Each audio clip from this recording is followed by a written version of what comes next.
성경 일독을 위해서 오늘 우리가 함께 읽어나갈 하나님 말씀 마가복음 4장부터 6장까지의 말씀입니다.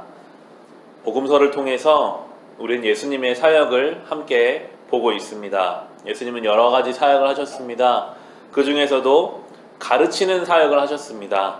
하나님 나라가 무엇인지, 하나님이 기뻐하시는 신앙은 무엇인지 예수님 말씀을 통해서 가르쳐 주셨습니다. 오늘 나오는 씨 뿌리는 비유를 통해서도 우리에게 가르쳐 주고 계십니다. 그 당시 사람들이 가장 이해하기 쉬운 농사의 비유에서 신앙에 대해서 가르치십니다. 씨를 뿌리는 농부가 있습니다. 이는 하나님 말씀을 뿌리는 것입니다. 그 말씀을 받는 그 반응이 제각각입니다. 4가지 유형의 땅이 있는데요. 우리 4장 15절부터 20절까지 보시면 이렇게 나옵니다. 길가에 뿌려지는 것들이란 이런 사람들이다. 그들에게 말씀이 뿌려질 때에 그들이 말씀을 듣기는 하지만 곧바로 사탄이 와서 그들에게 뿌려진 그 말씀을 빼앗아 간다. 돌짝밭에 뿌려지는 것들이란 이런 사람들이다. 그들은 말씀을 들으면 곧 기쁘게 받아들이기는 하지만 그들 속에 뿌리가 없어서 오래가지 못하고 그 말씀 때문에 환난이나 박해가 일어나면 곧 걸려 넘어진다.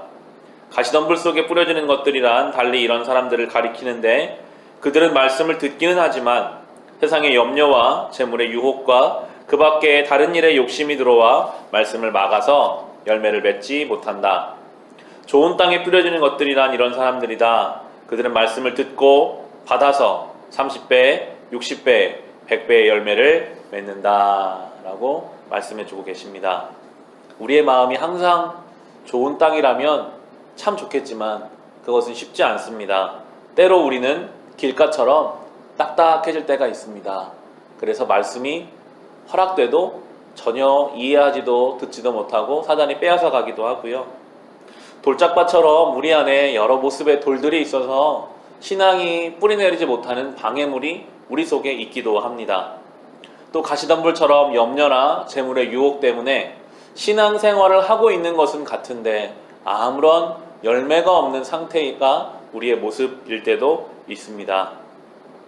그런 우리를 좋은 땅으로 만드시기 위해서 예수께서 오신 것입니다. 우리의 힘으로는 좋은 땅 되기가 어렵습니다.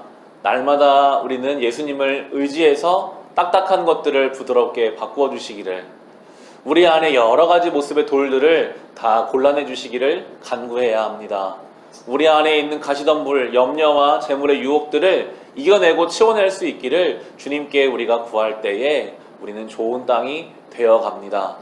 그러면 우리의 삶에 신앙의 결실들이 맺혀가게 될 것입니다. 30배, 60배, 100배의 결실입니다. 우리는 작은 신앙을 주님께 드린다 할지라도 주님이 수많은 것으로 우리에게 갚아주시는 것을 경험하는 것, 그것이 신앙의 신비라고 예수께서는 우리에게 말씀으로 가르쳐주고 계십니다. 그리고 예수께서는 가르치시는 것뿐만이 아니라 많은 이들을 고치시고 회복시키시는 사역을 하셨습니다.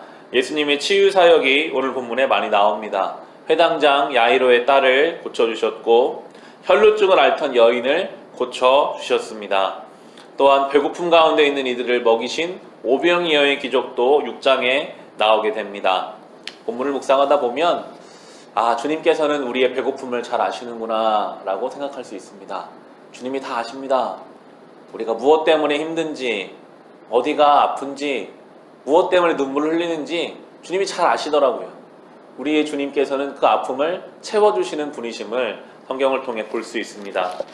6장의 마지막 절인 우리 56절 보시면 예수님의 치유 사역을 이렇게 좀 종합적으로 설명해주고 있는데요. 6장 마지막 절인 56절에 예수께서 마을이든 도시이든 농촌이든 어디에 들어가시든지 사람들이 병자들을 장터거리에 데려다 놓고 예수께 그 옷술만이라도 손을 대게 해달라고 간청하였다. 그리고 손을 댄 사람은 모두 병이 나았다라고 나오고 있습니다. 예수님이 계신 곳이라면 마을이든 도시이든 농촌이든 어디든지 예수님이 계신 곳에 놀라운 회복의 역사가 일어납니다. 그리고 예수님이 계신 곳에서 그 예수님의 옷자락이라도 만지려고 간청하는 그 사람들에게 회복의 역사가 일어났다라고 복음서를 우리에게 가르쳐주고 있습니다. 예수님이 계신 곳에 회복의 역사가 일어납니다. 예수님이 나의 인생에 임재해 주시기를 우리가 기도해야 합니다. 예수님이 우리의 가정에 함께 해 주시기를, 예수님이 우리의 일상 가운데 찾아와 주시기를, 그곳이 어디든지 주님이 계신 곳에 회복의 역사가 일어나기 때문입니다. 또한 우리가 간구해야 할 것은 그분의 옷자락이라도 만지기를 간청할 때의 회복의 역사가 일어납니다. 예배의 자리가 바로 그런 자리입니다. 개인의 경건의 자리가 그런 자리입니다. 기도의 무릎을 꿇는 그 시간이 바로 그런 자리입니다. 우리가 주님의 옷자락이라도 만지는 심정으로 우리의 아픔을 주님께 가지고 나갈 때 주님이 우리를 회복시켜 주실 것입니다. 특별히 내일 드려질 주일 예배가 이 주님을 맞아드리고 그분의 옷자락을 만지는 자리가 되기를 우리가 기도로 준비합시다. 주일 예배를 통해 회복을 경험하고 예배 가운데 임하시는 주님, 우리를 채우시고 고치시는 주님을 경험하는 거룩한 주일이, 그 믿음의 가정이 되시기를 주님의 이름으로 축원합니다.